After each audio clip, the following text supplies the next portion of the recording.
മേദുര ഭക്തിയുള്ള മാതൃശാം സുഖമിന്നീ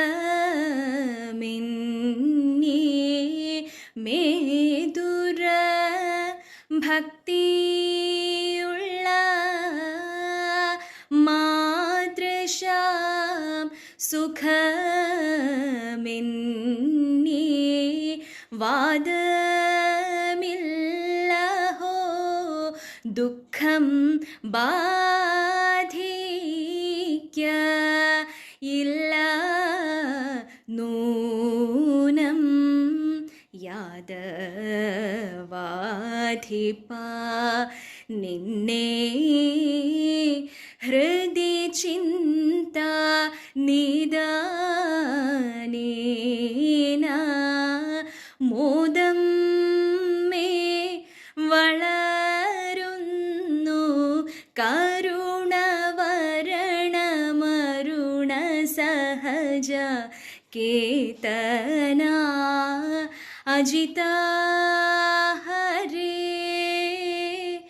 ജയ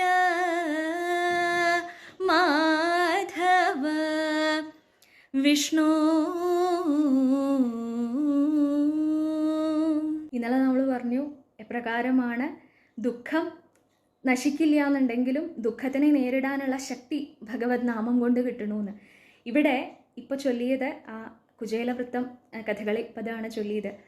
അതിൽ ആ വരികളെ സൂക്ഷ്മമായിട്ട് ശ്രദ്ധിക്കുകയാണെന്നുണ്ടെങ്കിൽ മനസ്സിലാവും. കുചേലൻ അഥവാ സുദാമാവ് പറയുകയാണ്, ദുഃഖം ഉണ്ട് എന്നുള്ളത് തന്നെ ഞാൻ അറിയണില്ല എന്നാണ്.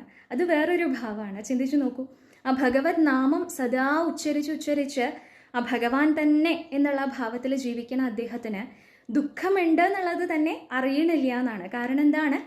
ആ യാദവാധിപനായിട്ടുള്ള ഭഗവാൻ, ആ ഭഗവാന്റെ പാദത്തിലാണ് അദ്ദേഹത്തിൻ്റെ മനസ്സ് എന്നുള്ളത് കാരണം മോദം മാത്രമേ ഉള്ളൂ എന്നാ, സന്തോഷം മാത്രമേ ഉള്ളൂ അദ്ദേഹത്തിൻ്റെ ഹൃദയത്തിൽ എന്നാണ് പറയുന്നത്. അപ്പോൾ അദ്ദേഹത്തിനെ പോലെയും ആവാൻ സാധിക്കും ഭക്തന്മാർക്ക്. പ്രകാരം ആ ഭഗവത് നാമത്തിൻ്റെ മഹാത്മ്യം കൊണ്ട് ദുഃഖം വരുന്നുണ്ട് അല്ലെങ്കിൽ ദുഃഖം അനുഭവിക്കുന്നുണ്ട് എന്ന് തന്നെ അറിയാതെ ആവണ അവസ്ഥ. അപ്പോൾ അതിനെക്കുറിച്ച് ഇന്നലെ പറഞ്ഞു വന്നപ്പോൾ, ഇത് ഓർമ്മ വന്നപ്പോൾ ഇന്ന് ഇതൊന്ന് പാടി സൂചിപ്പിച്ചു എന്ന് മാത്രം. ഹരേ കൃഷ്ണ.